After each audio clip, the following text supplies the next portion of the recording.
Hey, good morning, everyone, and welcome to the PivotBoss Pre-Market Report for March 16th, 2016. I am Frank Ochoa, aka PivotBoss, with analysis for the upcoming session. All eyes on the FOMC later on today, 1 o'clock p.m. Central Time. So we've had a couple of quiet sessions in the market here for the most part. You can see ES here, mostly trading sideways over a 3-day period after pushing through the 2000 level. And right now we got to continue to watch 2000. That area has been bid so far. Levels below it have been defended. But overall, this is the early level to watch for control as we head into the Fed. Eventually, a breakout from this range will spark the next near-term move. Mentioned before that even pullbacks into as low as 1959.5 could be a buying opportunity as bulls want to defend the previous month's high ahead of a potential push into the HVN above 2061s.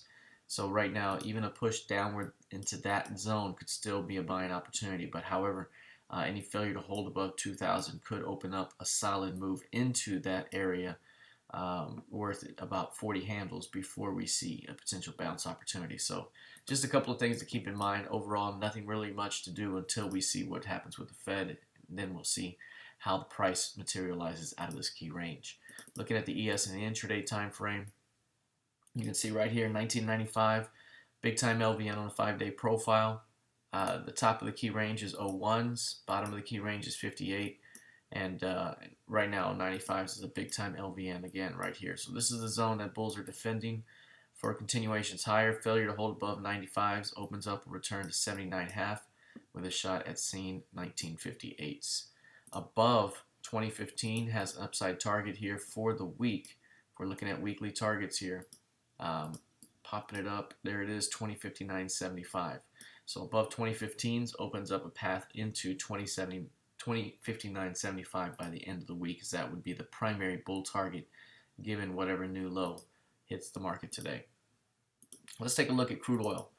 Here's crude oil. What we were looking for was perhaps bulls to defend the 36 CLVN here. And that's kind of what happened yesterday.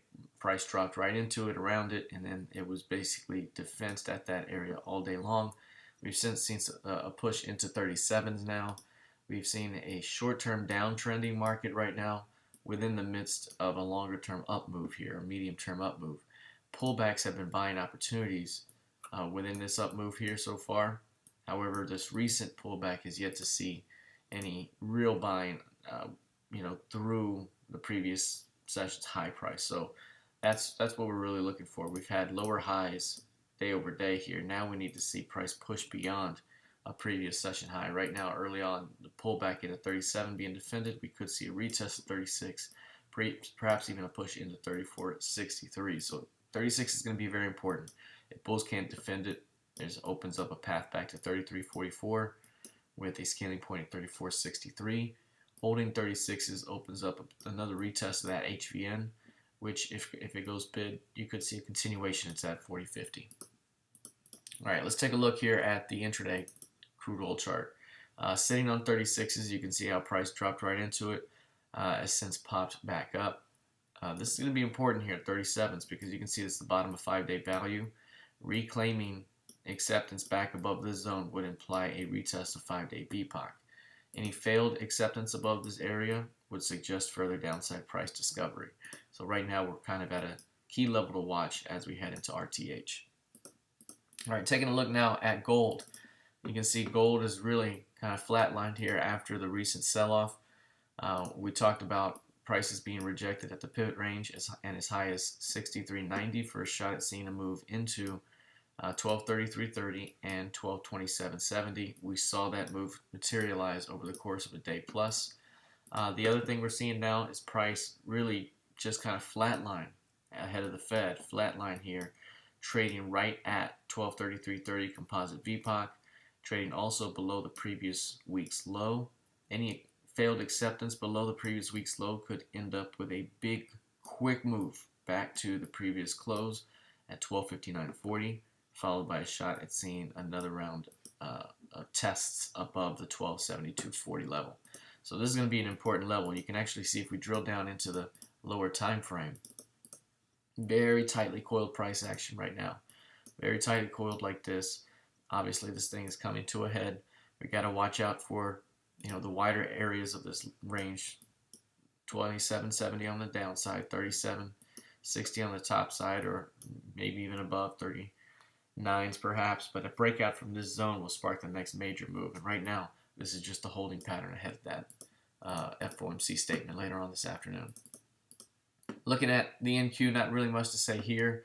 This one just hasn't traded in a way that allows us to easily identify the best levels here for entries and exits. It's just really chopping. That's all it's doing.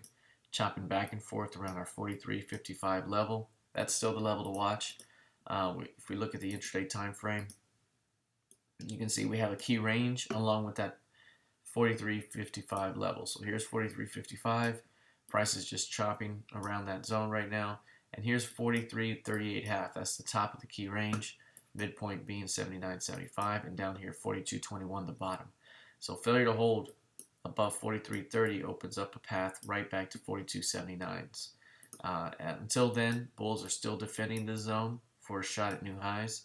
And any squeeze beyond the 43.70s, 43.70 being about right here, opens up a quick push into 43.97 with a likely completion of the key range into 44.56 over the course of the next several days. In terms of a bull target, you have 45.01 up here. So if this is the low of the week is in, then that would imply continuation toward 45.01 should expansion through 43.70 occur. So we'll continue to watch this range as it develops throughout the session. All right, let's see how this thing plays out. Good luck and trade well.